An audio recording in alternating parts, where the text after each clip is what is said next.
evidence for miracles. Are miracles even possible? And what are the implications if miracles are a reality? Is there evidence for the existence of miracles? I will discuss this topic under 5 headings. 1. What is meant by the word miracle? 2. In a strict materialistic worldview, are miracles even possible? 3. But what if we are more than atoms, and there is more than just the physical world, that God exists? What is the evidence that the world is more than just physical material? 4. If there are miracles, what is the evidence for these miracles? And 5. How do we approach miracles to come to a conclusion? Welcome to my YouTube channel Talk and the 14th talk in the series A Time to Think. I'm Tarsis Venter, a reconstructive plastic surgeon with a zeal for God, a zeal for truth, and why it is rational to believe. So what is meant by the term miracle, and do miracles indeed happen? Can miracles be proven if they indeed do occur? We can also ask the question, when would a miracle be truly a miracle? The meaning of the word is often misunderstood and loosely used for anything that might be unlikely or even just surprising. The specific definition, however, is that a miracle is an event that seems inexplicable by the natural and scientific laws and accordingly gets attributed to some supernatural cause. In general, people, especially in the religious setting, tend to distinguish between 2 main groups of miracles. 1, the intervention by the supernatural, and 2, the distinctive circumstantial occurrence related to a specific place, time, and setting of that moment, the timing coinciding with the circumstances, and this constitutes the miracle. In both groups, it is seen that the supernatural is involved. The controversy really is about the intervention by the supernatural, this type of miracle, and this will be the focus of this talk, and this also then fits in with the definition that I've given. Science often tries to disprove the possibility of miracles, and here I'm talking about the strict materialistic scientist. So they try to disprove the possibility of miracles, that is, the intervention of the supernatural. Science provides explanations that make sense of this world, and one can gain a predictive power of our physical environment by way of scientific explanations. So-called miracle events can neither be explained nor predicted and are therefore not scientific. Are scientific ideals then at cross purposes with religious belief? Here we have to raise the question, is there perhaps more than just the material world, more than science? Something beyond and above the range of the normal or the physical human experience, a transcendent reality perhaps that makes miracles possible. The skeptic materialists tend to use the term miracles when one does not know how to explain something by science, but hopes to explain it one day and is confident that it probably will be explained in future. There is certainly a widespread anti-supernatural attitude in the materialistic world, and actual miracles are usually written off without good reason. To argue the credibility of miracles, one would need real good evidence to believe that miracles have happened and or that God exists. Therefore, that miracles are reasonable to believe, and one can base other beliefs on the reality of the truth of miracles. But can miracles be proved? In 1979, astronomer Carl Sagan popularized the aphorism that extraordinary claims require extraordinary evidence, but Sagan never defined the term extraordinary. Ambiguity and vagueness constituted this term extraordinary. The meaning of the word proof depends on context. There are legal proofs, mathematical proofs, and logical proofs.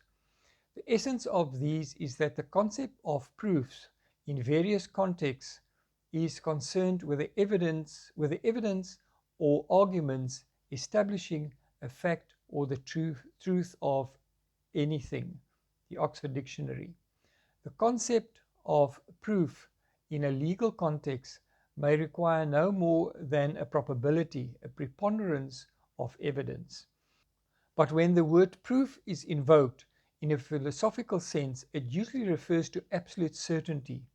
A proof in natural philosophy is what the ancient Greeks would have called a demonstration, a deductive conclusion derived by analogy from the technique employed by geometry.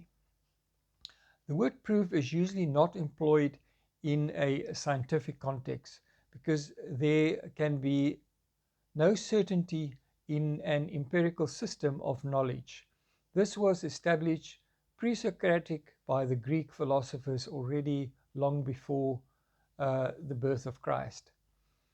For more than 1,000 years in Christian Europe, the reality of miracles was unquestioned.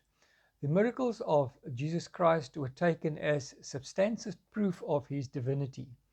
Among other feats recorded in the Gospels, Jesus turned water into wine, walked on water, and raised the dead from the tomb.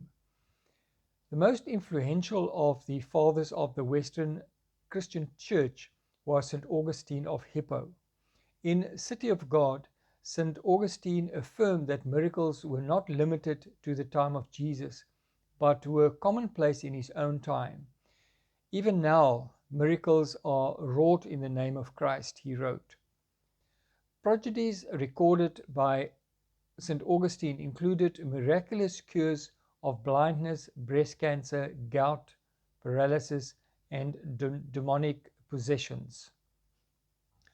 Atheist philosopher David Hume explained that there must be a contest of two opposite experiences in his book in 1748. Miracles requires extraordinary proof or evidence because, by definition, a miracle was a violation of the laws of nature, and as a firm and unalterable experience has established these laws, the proof against a miracle from the very nature of the fact is as entire as any argument from the experience can possibly be imagined. Thus Hume defined precisely what was meant by extraordinary evidence or proof. Extraordinary means numerous. Extraordinary evidence is not a separate category or type of evidence, it is an extraordinary large number of observations. Extraordinary evidence is only required when it must be balanced against a very large number of contrary observations. But miracles are not a violation of the laws of nature as Hume saw it, but rather a unique event that God fits into a specific situation, and most of the time a once only event. A miracle is recognized as a miracle by the fact that we know the laws of nature, know what is normal, and that the event of a miracle falls outside of the known of what is expected. How do we prove a miracle? Through evidence. And evidence can be on many different levels, namely eyewitness evidence and circumstantial evidence. As mentioned, there are three types of proofs: legal proofs, mathematical proofs, and logical proofs. Miracle proofs are similar to legal proofs, and as with legal proofs, the event cannot be repeated. Legal proofs is the establishment of a fact by the use of evidence. Anything that can make a person believe that a fact or proposition is true or false. Circumstantial and witness evidence plays a major role in legal proof. Hard evidence can seal the case but is not essential. For example, the absence of DNA or other hard physical evidence. Circumstantial and witness evidence will in many cases suffice to judge a person guilty or innocent. Even so, with the evidence of a miracle, circumstantial and witness evidence, and also at times hard evidence can be put forward. It is important to realize that God will not do miracles as a sign to unbelievers, to people as proof of His existence, never to please or to convince people who do not trust Him or sincerely seek Him. Jesus responded to the people who asked Him for a sign in Matthew 12. Then some of the scribes and the Pharisees asked Him, "Teacher, we want to see a sign, an attesting miracle from you, proving that you are what you claim to be." But He replied and said to them, "And even an evil and adulterous generation that is morally unfaithful to God craves and demands a miraculous sign, but no sign will be given to it except the sign of the prophet Jonah. For just as Jonah was 3 days and 3 nights in the belly of a fish, so will the Son of Man for 3 days and 3 nights be in the heart of the earth." Here Jesus was referring to the coming and reality of His own resurrection. God will not do miracles on our demand for our purposes. You have to believe that He exists, and He will reveal Himself in His own time and for His own purposes. Trust Him and you will get to know Him. The same as in other relationships. The more you trust a person, the closer you will get to that person and the more you will get to know that person. In Hebrews 11 we read, "And it is impossible to please God without faith," in other words, without trusting Him. Anyone who wants to come to God must believe that God exists and that He rewards those who sincerely seek Him. We focus on miracles that have occurred and not on the ones that might or will happen.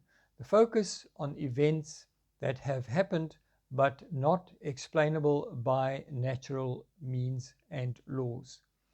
For the strict materialist, miracles are just impossible, as the likelihood of a transcendent agent is not a possibility. Nevertheless, if miracles can be proved, it should provoke the materialist to some serious thinking. There are two approaches in the support of the reality of miracles, and they both come to the same conclusion. Firstly, the argument from the occurrence of miracles to the pointing of the existence of God. Here one provides evidence for the miracles that have happened, of which the most important would be the resurrection of Christ. It would be strong evidence for God's existence. If the resurrection is true, then God exists and other miracles are possible. There is strong evidence for the resurrection and for God's purpose with the resurrection. The crucifixion and resurrection of Jesus Christ are some of the best attested facts of ancient history, if not the best. And here I can refer you to my YouTube video, Facts You Should Know About the Resurrection. The link to this video is in the description below. Are there religious beliefs that are supported by the evidence for miracles? The resurrection is directly associated with God's alleged solution to the human predicament, the central narrative of the Bible, and the climax and fulfillment of the gospel message, namely the solution to man's alienation from and his reconciliation with God. If the evidence for the resurrection is strong enough, we have good reasons to believe in God's existence, since miracles are acts of God, acts of the supernatural. The narrative of the resurrection of Christ is an incredibly strong anomaly. Anomaly, the word comes from the Greek word nomos, meaning law. So anomos or anomaly means not law. In science, as we have alluded to, an anomaly is an event that does not conform to natural law. Such events are then treated as being provisionally anomalous, meaning lack of understanding at that point. Scientific theories often need a revision and with new insights hope to solve anomalies. So they welcome them as they expand scientific explanation. This indicates a strong anti-supernatural bias in modern science, meaning in modern strict materialistic science. Science distinguishes between weak anomalies and approach these weak anomalies as reasonable to expect that they can be solved and will be solved in future. Strong anomalies, however, are so puzzling and recalcitrant to scientific explanation that they have serious doubt ever having a scientific explanation for these anomalies. Most skeptics acknowledge that Jesus' resurrection, if actual, would be a miracle that would grant it as a very strong anomaly. Most would deny the strength of the historical evidence for the resurrection and would therefore ignore it and not even try to explain it scientifically. But is the historical evidence strong enough to support the belief that it did happen? It would have to be very strong, and if used alone, it shoulders a lot of weight to argue for God's existence. Why rest so much of the case of God's existence on historical evidence? Because Christianity stands or falls on the facts of the resurrection. As pointed out, the resurrection of Christ is one of the best attested facts of ancient history. If Christ was raised from the dead, Christianity is true. Then God exists and other miracles are possible. So the second argument, the argument is to demonstrate that God exists and therefore that miracles are possible. In this approach, the argument starts with the independent reasons for God's existence. And what are these arguments? Firstly, the necessity of the first cause, or the cosmological argument. Secondly, the design argument, the theological argument. Thirdly, the argument for objective morality. Fourth, the necessity of being, or the ontological argument. 5, the explanation for data, in other words, the information argument. 6, science and mathematics. 7, the historicity of Jesus' resurrection and facts about the resurrection. 8, miracles and spiritual encounters of individuals and communities. 9, near-death experiences and consciousness. And 10, the purpose and meaning of life. Many of these arguments are very strong, but some less, yet overall extremely strong for the existence of God. And one can add to these arguments also the argument for pain and suffering and the meaning of pain and suffering, as well as personal life-changing experiences. So when we encounter a strong anomaly, maybe God had something to do with it. And if an event could be a miracle, since it seems it cannot be explained by natural law, it could have been caused by God, because if God exists, miracles are possible, which undercut the prejudice against miracles. Thus, we can come to believe in the authority of the miracle worker, Jesus Christ, and thus that he is God, the creator of the universe, for whom miracles would not be a difficulty. This approach still needs historical evidence for the claimed miracles per se, but does not need to be overturned by the naturalistic prejudice against miracles if the argument for God's existence is strong enough. Just as the resurrection of Christ is pivotal to Christianity, the stand or fall of the truth of Christianity, even so, the resurrection of Christ is the final evidence for the reality of miracles. No resurrection, then no divine Christ, no Christian God, and no miracles. And to conclude this discussion, the historical account of miracles are not random reports that might be true or might be false. Miracles have specific purposes in the Bible, that is, in the Old Testament, in the New Testament and even up to today. One might notice that in most cases it is about God giving evidence to his people to trust him, to have faith in him, and not to believe in him blindly, but to have good reasons why we can know that he is a faithful and a real God. Here are some examples. 1. The proof of God's existence. In the present moment and referring to the past, as we read in Genesis, that Sarah became pregnant and bore a son to Abram on his old age at the very time that God had promised them.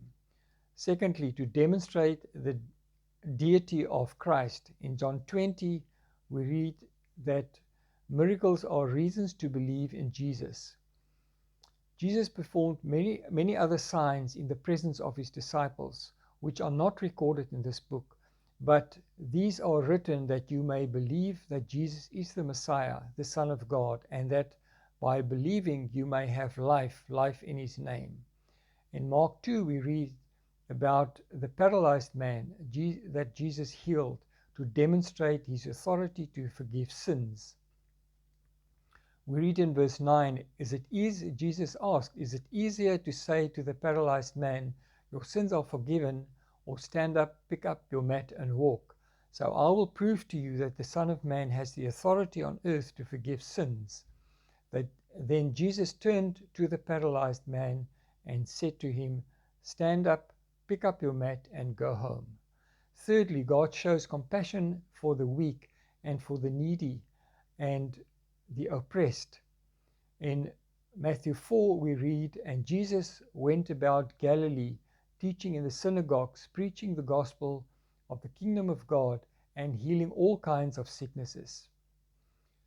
Fourth, the authenticity of the disciples and the spread of the gospel.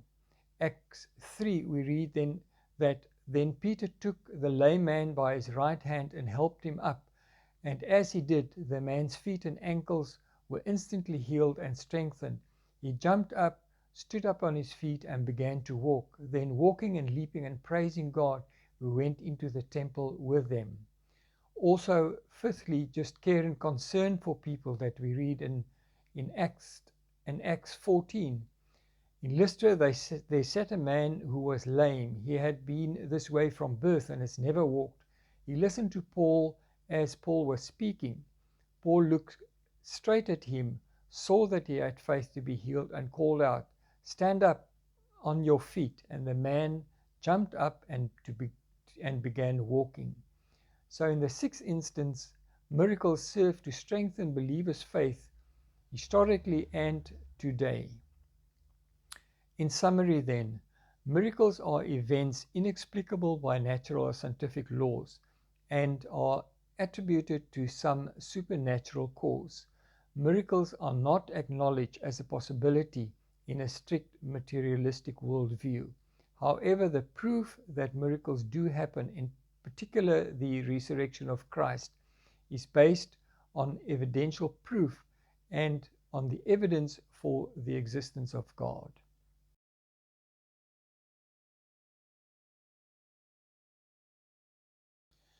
If you found what was argued here useful, please give it a thumbs up and hit the subscribe button.